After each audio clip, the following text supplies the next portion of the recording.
After 2 decades of terror, the tide is turning for one of humanity's most brutal ever regimes.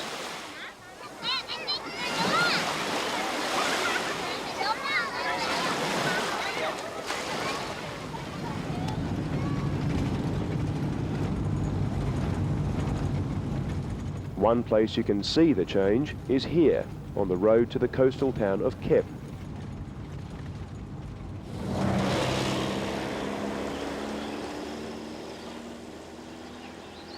Just a few months ago, regular raids by Khmer Rouge guerrillas made it dangerous for Cambodians, impossible for foreigners.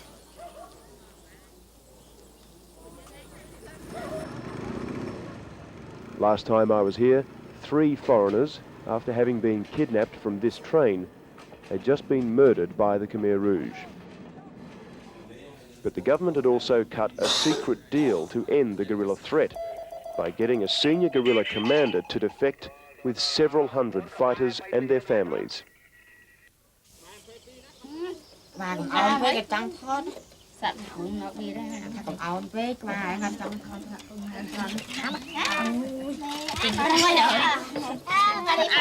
Now, just outside the town of Kep, no longer living in the jungle as rebels, we find the family of the key defector, Colonel CHOUK RINH.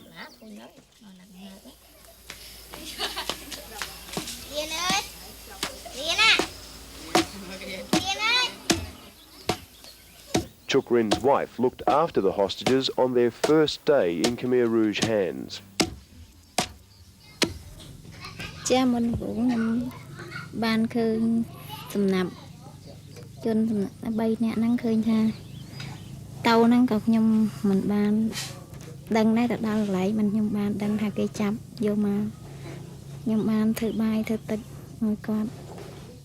She later played a key role in the defection.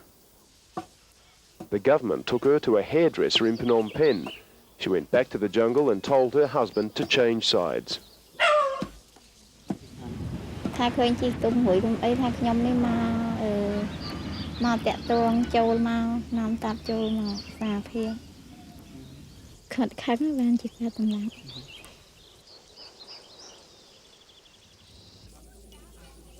Finally, we find the man at the centre of the defections, Colonel CHOUK RINH, the former Khmer Rouge commander who took the hostages from the train. He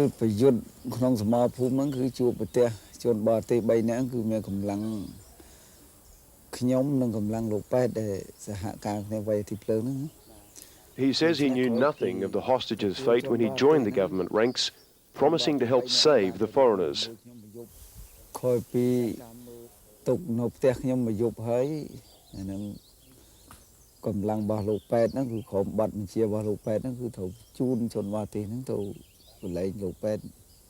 Anywhere else he'd be charged with kidnap and complicity to murder.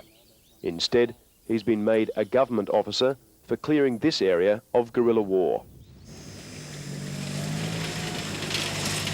Down the same road he used to plunder, CHOUK RINH takes us to the field that's meant to be the defectors' new home. A dirt track is being pushed into their former jungle stronghold.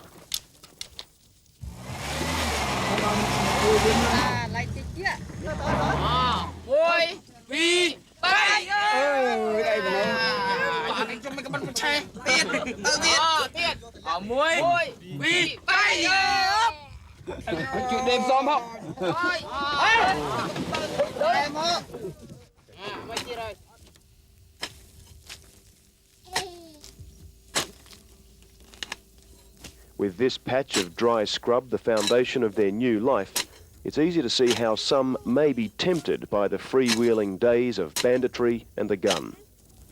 But the former guerrillas say they will not go back to the Khmer Rouge. Their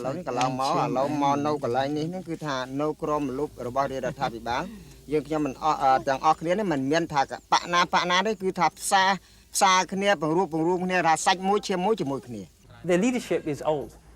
The main leaders, Pol Pot, Nuon Chea, Tam Mok, are all in their late 60s, early 70s. They cannot continue for too much longer. When those people die off, specifically Pol Pot, brother number 1, Uncle Number 1, Uncle 87, or whatever you want to call him, then they won't have any coherence left. Only recently isolated and under Khmer Rouge control, villagers here are now receiving aid.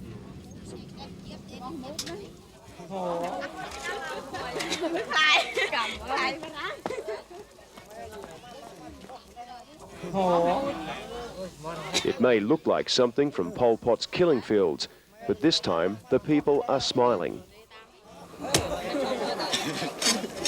They're getting paid in rice to rebuild this vital irrigation system, foreign aid that until very recently could not reach here.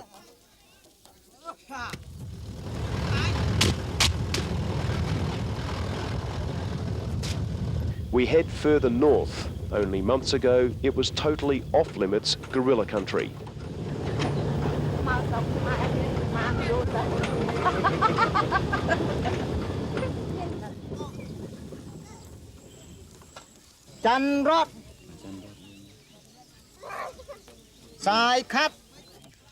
These rough and ready guerrillas used to be one of this region's most ruthless Khmer Rouge units. Their commander's decision to defect makes them the latest prize in a program that's brought to the government some 4,000 Khmer Rouge fighters. The Khmer Rouge fighting force is thought to number just 6,000 or 7,000, well down from the 10,000 or 15,000 estimated during the elections. This Khmer Rouge commander defected with his men when his leaders ordered them to burn villages in which they had relatives. The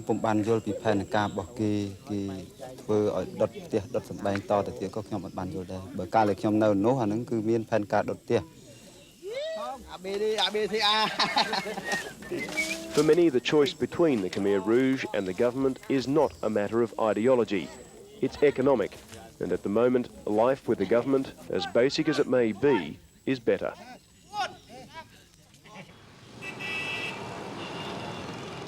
Cambodia is making the first steps towards recovery.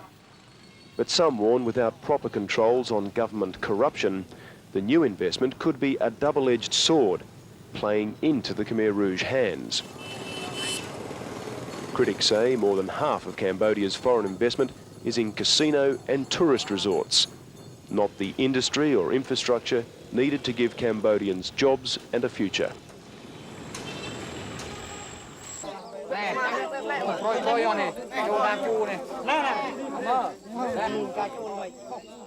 Pol Pot's central organisation is yet to fall, and while the defections reveal a fundamental crack in the Khmer Rouge armour, the government must curb its own abuses while providing a better life for Cambodians.